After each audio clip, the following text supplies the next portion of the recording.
So now we're going to move on to some of the common symptoms of anxiety. Now that we've talked about stress, about anxiety, the difference between them, we're going to talk about some of the symptoms around anxiety.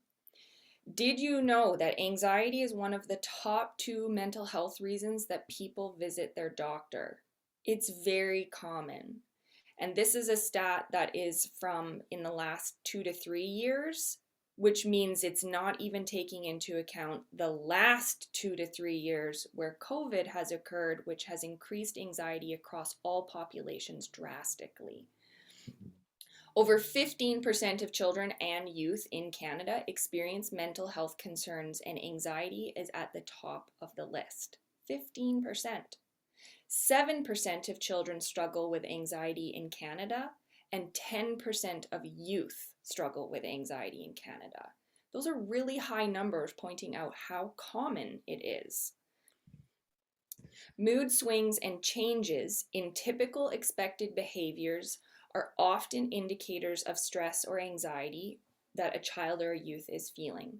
Again, while we're kind of talking about the target age brackets of children and youth around anxiety, all of these things can apply to any individual. So they can apply to adults, they can apply to young adults, to middle-aged people, to our elderly geriatric populations. These are all very similar symptoms that people can feel. So on the right, we have a list of common symptoms of anxiety, which can present in children and youth who might be struggling with anxiety. As Courtney said, some are similar and some are different. And that all depends on individual factors. But because children maybe haven't had a chance to experience as many of those situations, it may manifest differently. Youth who maybe have gone through some more experiences and they've built some different strategies might experience the anxiety a little bit differently. So if we take a look under the first column, we can see that children with symptoms of anxiety could have excessive shyness, constant worrying. They could be avoiding social situations or being around friends and others. We can see that there's evidence of fearfulness and avoiding things due to fears or worries, and maybe abnormal nervousness. In terms of the body response, sometimes we see tummy aches, we can have headaches, we can have bathroom issues, hyperventilating, which is a fancy word to say you're breathing too fast and too much and you're trying to catch your breath. We can have crying and being tearful often, and sometimes children will throw tantrums as a result of being anxious.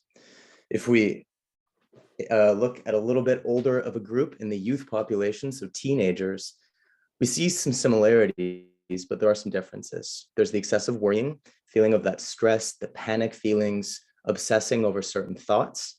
There can be difficulty engaging with other people on certain topics. There can be an avoidance of social situations, maybe a little bit of irritability and grumpiness. There can be restlessness, an inability to sort of sit still and be still and stay calm.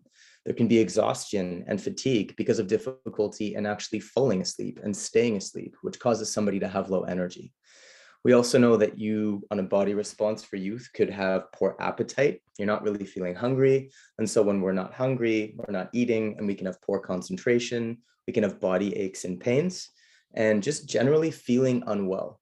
And then, of course, the infamous elephant on chest, where you're just feeling like you have that chest pain and it's tight, and we can feel that in our bodies.